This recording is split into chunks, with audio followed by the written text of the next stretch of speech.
What were your thoughts on the Mike Tyson versus Jake Paul fight? Oh my goodness, I love the fact that Mike Tyson went out there. I love how he looked even the first two. You know, he was really swinging that right hand. He let Jake know, hey man, you get touched by these hands one time, you might go to sleep. You know, but then everything after that fell apart. You know, Yeah. I think Mike Tyson's age really started to show, um, and you know, I think that Jake Paul noticed it as well.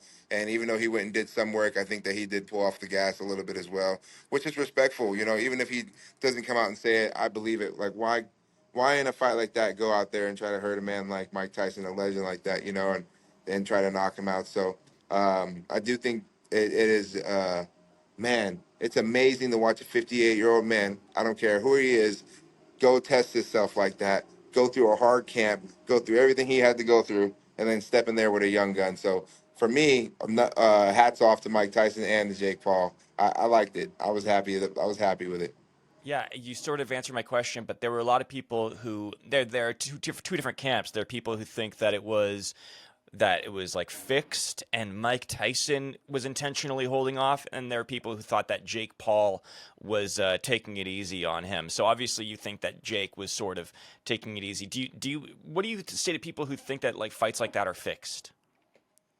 I just say look at the person. You know what I'm saying? Like I just don't see Mike Tyson. Like what does he have to gain?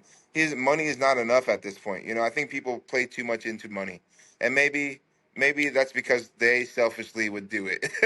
Yeah, I think it's because they selfishly know in their heart that they would throw a fight for money. You know, like and so they just project that on other people. You know, but like what would Tyson have earned, like won from that? You know, going through a grueling camp, coming in fantastic shape, making weight, and jumping in their into the ring for to just to no, I don't know. I just don't believe that, you know. And again, I wouldn't say Jake just like completely took it easy on him, but I think Jake noticed in the first three rounds, like, hey man, he is still dangerous. Like, I can't do anything in those. If I do anything in these rounds, create reckless, I can get hurt. And then once it got past those rounds, he was like, okay, now I'm not gonna get hurt at least. So now let me just put some work into the board on the board. yeah, You know, like I don't have to go knock him out. So right. that's kind of where I was with it. Did you have streaming issues like the majority of America did, the majority of the world did with Not Netflix? really. Not Okay. really, surprisingly. But I Yeah. was tired because I had already made weight and I was Oh eating all yeah. day trying to get my weight back up, and it was late. And my wife and the team were like sitting there trying to watch, and I passed out, man. And I woke back up when the fight was over because I was there for I watched like the first four rounds, and then I was out, and then I Yeah. woke back up and the fight was over, and then I just ended up replaying it the next day. But and then my wife and them were like, all right, go, we're gonna take off and go do. You know, my wife went back to her room, and Right. my Right. Right. buddies went to sleep because I was like, dude, I need to go to sleep. I'm gonna get up and eat some more.